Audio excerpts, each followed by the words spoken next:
Praise Fowowe is a globally respected family life coach and founder of the Praise Fowowe Research LLC, a family life innovation hub based in Texas. Is the architect of the family systems engineering model and has helped over 130 organizations design culturally relevant parenting and child development systems. He has trained families and institutions across 5 continents, developed sexuality education toolkits, and led major curriculum design initiatives, including for Lagos State and Babcock University. A recipient of the U.S. President's Lifetime Achievement Award, Praise is the author of 11 books and leads the nonprofit House of Saviors. How are you today? My name is Praise Fowowe. I'm the founder of the Institute of Family Engineering and Development. Now, we started this institute many years ago when we noticed the gap when it comes to skilled family life professionals across the continent of Africa. And you say why this is critical is because if Africa is going to grow, we have to look at the family systems that we practice. There is no leader today that is troubling our continent that did not emerge from a family.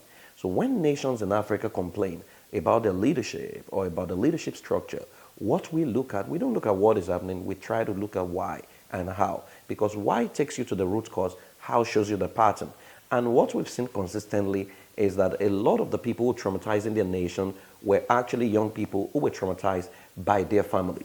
And that's why we believe that the most important nation on earth is your family, because your family is the production factory of a society. So if people understand how to build an effective family system, because systems drive your reality, many people do not know that there were systems subliminally in their families that shaped who they have become. And so if a family is a family that's built on empathy, you will raise wholesome children who become wholesome adults. But if there's a family that is full of trauma, that is full of fighting, that is full of all sorts, you are going to produce traumatized children who become traumatized adults, and they're going to traumatize people. So when people talk about their leadership and bad about their leadership, I always say that the leaders in Africa were picked from African families. So what system is churning out these people? Because if all of us see our family as a nation, then it becomes very easy for us to create a system that can produce a predictable outcome.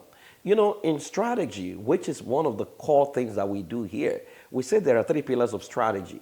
Pillar number 1 is the outcome, which means the outcome you want must be predetermined. So let's say as Africans, we say that we want to produce a wholesome and a developed continent. That's the outcome. The 2 other pillars are your internal capacity and your operating environment. Now, internal capacity is asking the question, do we have all it takes to produce this outcome? Now, it shows you the gaps. When you spot the gaps, let's say we don't communicate effectively. Let's say we don't have a clear vision of what we want. Let's say many of us are traumatized and we need healing. Internal capacity will show that. And if you don't address internal capacity, your outcome becomes a mere wish. And that's why almost all the efforts that is built to transform Africa has not translated to the result, because the internal capacity is weak. Internal capacity ensures that you change, ensures that you grow, ensures that you deal with your trauma, ensures that you become a wholesome person so that you can produce the outcome. The number 3 is the operating environment. An operating environment talks about the nuances and the reality of the African continent. To say that we're not Americans. And so many of the policies and principles is not going to affect an African person if we don't adapt it. And I'll give you a typical example. Many of the psychometry systems that have been built are Western in nature. And so when people go to America or the UK to go study family science and they come back to Africa, they are administering their questionnaires. The questionnaires is not taking into cognizance the reality of the African family or the African marriage. For example, there is no questionnaire from the West that will ask you questions about who should cook between husband and wife, because they assume that anybody should be able to cook. There is no questionnaire that will ask the question about who is superior between a man and his wife, right? Because they assume that everybody practices gender equality. But those are things that are reality in Africa, and that's why one of the core things we are open to pass to the next generation are the values which include community. To say that Africans need to operate as various communities with clear vision, clear values that we can pass to the next generation. Number 2 value is humanity. And you see, the main trust of what we do is Ubuntu, that says, I am because you are. I believe that every African needs to espouse this. There is no me without you. Whatever I do against you, I do against myself. That if we see every human being as man made in God's image, how the doctors will react to them will be different. How the teachers will react to them will be different. How the leaders will react to them will be totally different. In Africa today, one of the core things that is missing is value for human life. And if we espouse the value of humanity, we will know that whatever we do against these people, we're doing against ourselves. Number three is innovation, because we believe Africans have got a brain. I mean, we just finished the Family Life Conference in Benin, and it was about reclaiming our heritage. And we saw the greatness of the Benin Kingdom, all the things that happened even before the colonialists came in. Now, you couldn't tell me that the people that made those things happen, they were illiterate, or they were unlearned, or they were unlettered. No. The innovation that built the Benin moat, the innovation that built the bronze work that some of these people stole away and put in the artifacts they put in their museum was ahead of its time. And so innovation is saying that African problem must be created by Africans using African solution, because a whole lot of the time we seem to prefer what is coming from the West, but it has not helped us, as you can all see. And so innovation is something we must espouse and believe in. That is why we always say that this concept of telling an African that your brain is too small for God to use, I think it is something that is not good for our growth and development, because your brain, the human mind, is what has created everything we use. So we need to normalize the use of the human mind.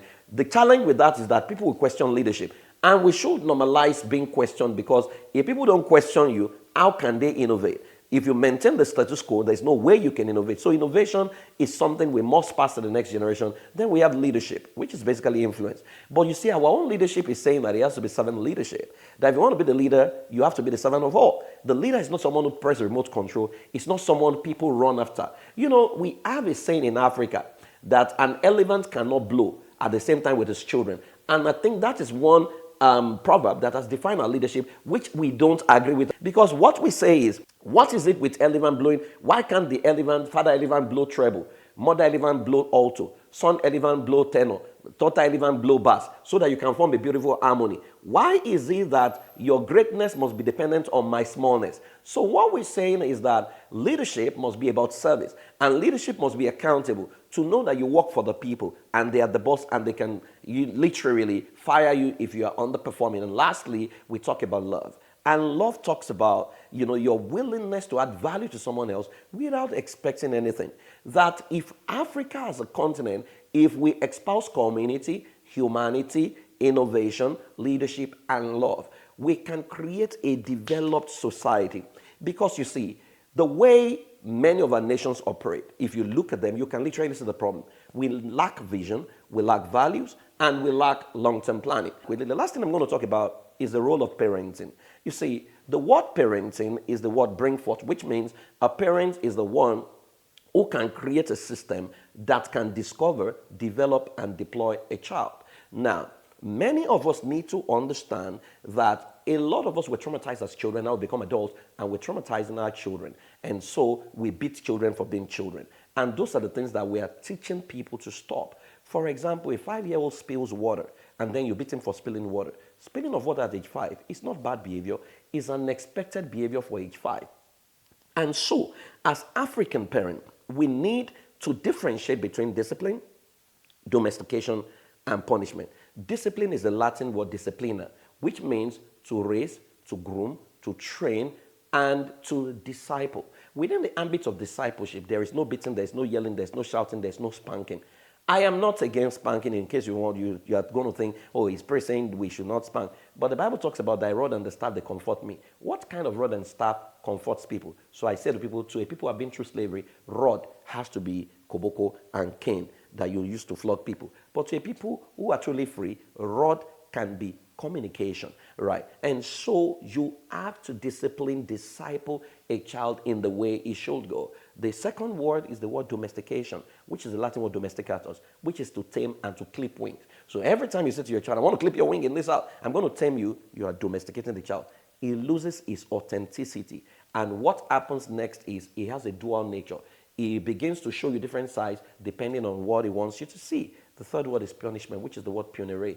It means to avenge and to inflict pain. And that's what we do most of the time. So as African parents, we have to understand that if we don't like the leadership in Africa that we have right now, we have to think of the next generation of leadership. And the next generation of leadership are the children in your house right now. What are you doing to them? What are you exposing their minds to? What are you making them practice? What are you modeling before them? Because your children become what they see you do, not what you say. So we have to understand that the skills gap when it comes to parenting is still very, very wide. And we need to normalize learning how to parent effectively, because the new rule of parenting is scripting, that you can script your child for success. You can script the next president of an African country from your family. You can script the next governors. You can script anything from your family. It will take about 20 years of scripting, but you need to be intentional about it. When we create the right environment, we will produce the outcome that we're all going to be proud of. So I want to say thank you very much